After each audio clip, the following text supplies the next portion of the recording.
Donc, vous êtes d'accord avec moi que la mission du maintien d'ordre n'est pas connue des bérets rouges? Ce n'est pas connu, c'est pourquoi en cas de manifestation, leur chef les consigne dans les camps. Ça ne relève pas de la déontologie. Est-ce que vous êtes d'accord avec moi que les bérets rouges considéraient les manifestants comme étant des ennemis ce jour? Bon. Et les ennemis sont à abattre.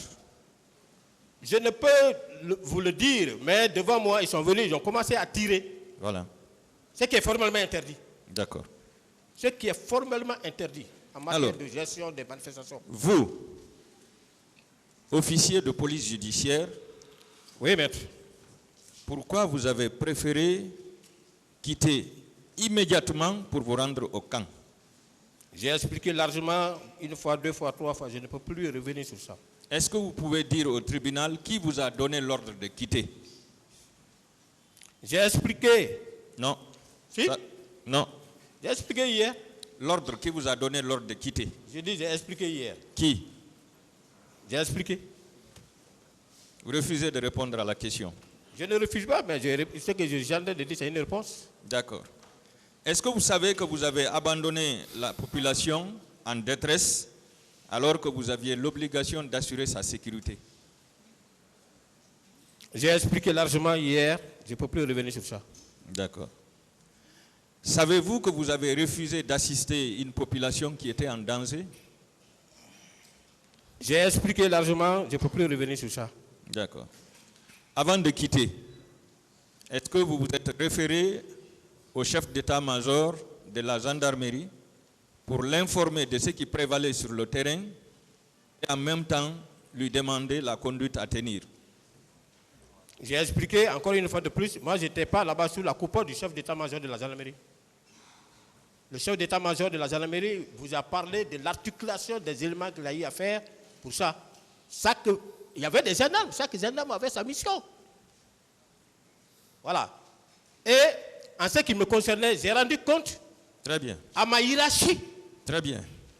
Est-ce que vous... C'est ce que je devrais faire et j'ai fait. Est-ce que vous vous étiez référé au colonel Tcheboro Camara ce jour avant de détaler?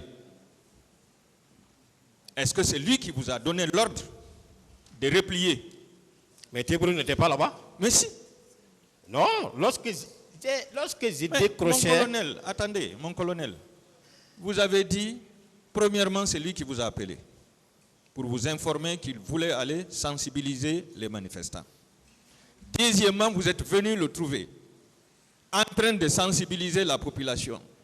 Il est resté sur le capot de la Mamba jusqu'à ce qu'un caillou est venu frôler sa joue. C'est en ce moment que vous l'avez demandé de descendre. Comment vous pouvez dire que le colonel Tchebro n'était pas là? Il était là. Et c'est votre supérieur.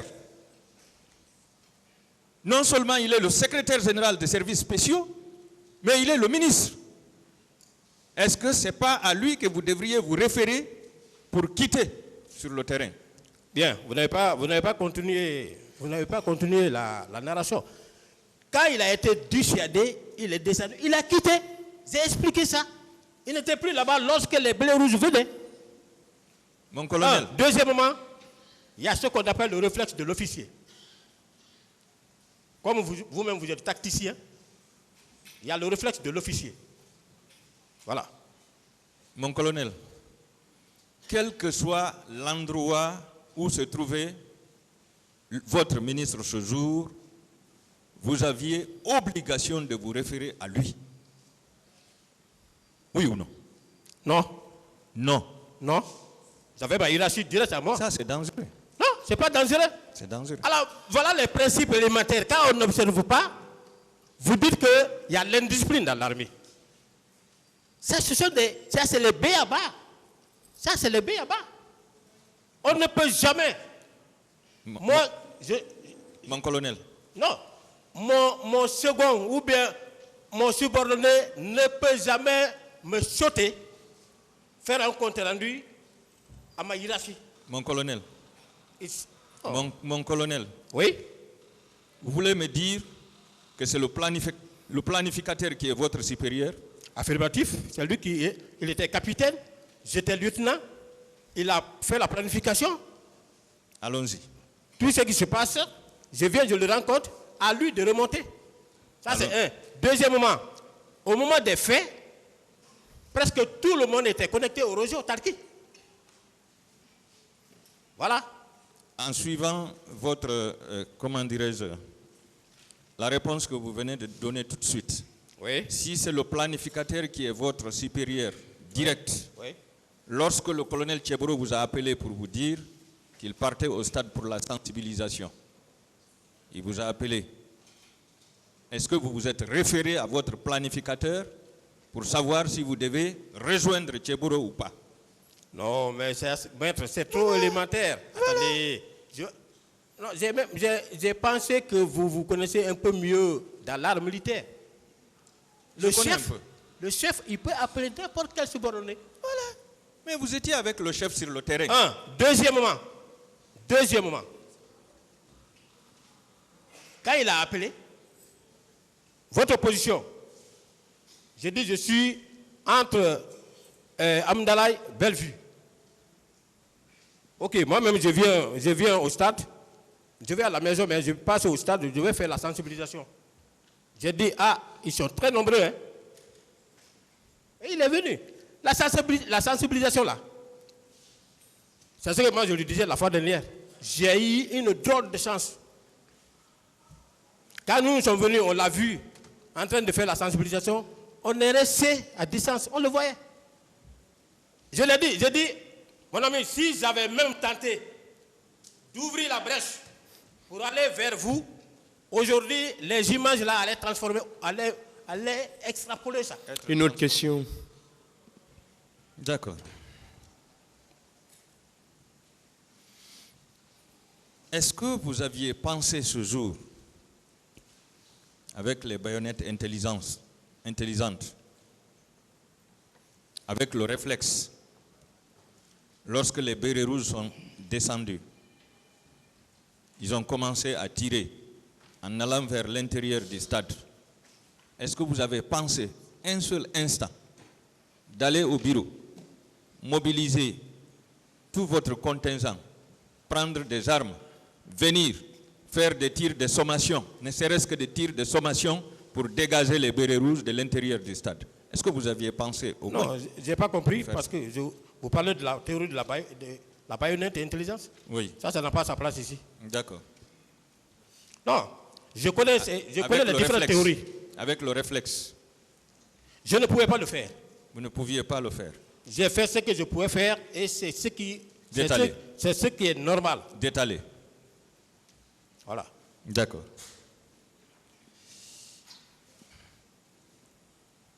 Donc, vous n'aviez aucune stratégie ce jour pour arrêter le massacre? Il y avait des policiers là-bas. Il y avait des gendarmes. Je parle de vous. Moi, d'abord, tactiquement, il y a ce qu'on appelle le rapport de force.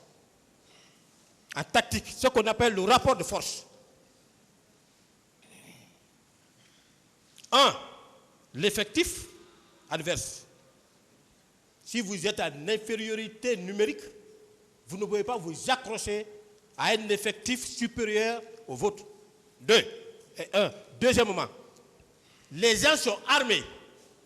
Vous n'êtes pas armés.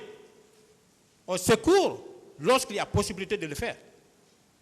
Mais lorsqu'il y a un péril imminent, lorsque vous vous trouvez dans l'impossibilité de le faire, vous ne pouvez pas engager votre troupe. En tactique, ça se fait. Et comme ça se fait, je n'ai jamais vu une juridiction répressive poursuivre un chef militaire dans ce sens. Non. Donc vous vous êtes couvert et vous avez couvert votre équipe. C'est ce que vous avez fait ce jour. Vous vous êtes couvert. J'ai expliqué pourquoi j'ai quitté, je ne peux plus revenir sur ça. D'accord. Est-ce que vous savez que vous avez laissé la population dans les mains des bouchers lorsque le président même déclarait que les leaders politiques ont livré les enfants des autres à la boucherie? Je ne peux plus répondre à cette question. C'est la première fois qu'on vous pose cette question. Est-ce que question vous est savez venue. que vous avez laissé la population dans les mains des bouchers? Je n'ai pas de réponse. Voilà. Merci. Est-ce que les bérets rouges qui étaient venus pour massacrer la population n'étaient pas, selon vous, des ennemis du peuple? Oh, je ne peux pas apprécier. C'est vous qui devez apprécier. Je ne peux pas apprécier. C'était des amis ou des ennemis? Je ne peux pas apprécier. Vous ne pouvez pas apprécier. Pourquoi vous avez fui l'ennemi ce jour? Vous dites? Pourquoi vous avez fui l'ennemi ce jour? J'ai expliqué cela largement. Je ne peux plus revenir sur ça, maître. Mais vous-même, vous savez que c'était des ennemis. Pourquoi vous les avez fuis? Je ne peux plus expliquer. J'ai largement expliqué. Si vous étiez le chef de l'État ce jour, qu'auriez-vous fait en termes de stratégie pour arrêter le massacre? Puisque vous avez fait des cours d'état-major général. Je n'ai pas de réponse. On est très fiers de vous, de votre cursus. On est très fiers de vous. Si vous étiez chef de l'État ce jour, qu'auriez-vous fait pour arrêter le massacre? Je n'étais pas chef de l'État, je n'ai pas de réponse à Non, cette si question. vous l'étiez, Je n'ai pas de réponse à cette question. vous n'avez pas de réponse. Donc vous-même, vous n'avez pas de stratégie. C'est moi qui connais si je n'ai pas de stratégie ou puis j'ai des stratégies. Non, pour arrêter le massacre, vous n'aviez aucune stratégie. D'accord. Il va falloir renforcer les cours de formation par rapport à ça. Comment secourir une population qui est en danger. J'ai la maîtrise, hein. Vous avez la maîtrise. J'ai la maîtrise de mon cours. Et je ne pouvais faire que ce que j'ai fait. Et c'est en conformité avec mes cours. Et dans vos cours, Voilà. on vous a dit, quand vous vous présentez devant Si vous une n'avez telle pas confiance, situation, si vous n'avez pas confiance à ma formation, quand vous vous présentez devant une telle... vous pouvez vous demander où on peut aller en classe. Mon colonel, est-ce que cela veut dire que dans vos cours, on vous a dit que lorsque vous vous présentez devant une telle situation, vous devez fuir? Je dis, j'ai agi conformément au règlement militaire. Est-ce que vous aviez agi conformément à la loi ce jour? Mais j'ai agi conformément à la loi. Quelle loi? La loi. À non-assistance à personne en danger. Mais on ne parle pas de la non-assistance en personne en danger dans ce contexte. Vous êtes un homme de loi. Vous pouvez agir dans ce sens-là pour dire que je suis en train de prendre part à... d'assister à une personne en détresse. Je passe. Non. Il va falloir qu'on regarde encore le cours de droit. D'accord. Selon certains témoins, c'est le cas de M. Mohamed Alpha Bari, qui déclare dans son procès verbal de déposition des témoins en date du 10 juin 2010. Ce jour, les bérets rouges étaient devant. À leur suite, les policiers. Et derrière, les gendarmes étaient derrière. Est-ce que vous ne faisiez pas partie de ces gendarmes qui étaient derrière et qui ont participé au massacre et au viol? J'ai expliqué comment les bérets rouges sont venus. Je me limite à ce niveau. Je ne peux plus aller au-delà parce que les autres cas, je n'étais plus là. Les services spéciaux avaient combien d'éléments sur le terrain ce jour? Il y avait 3 pick-up. 3 pick-up.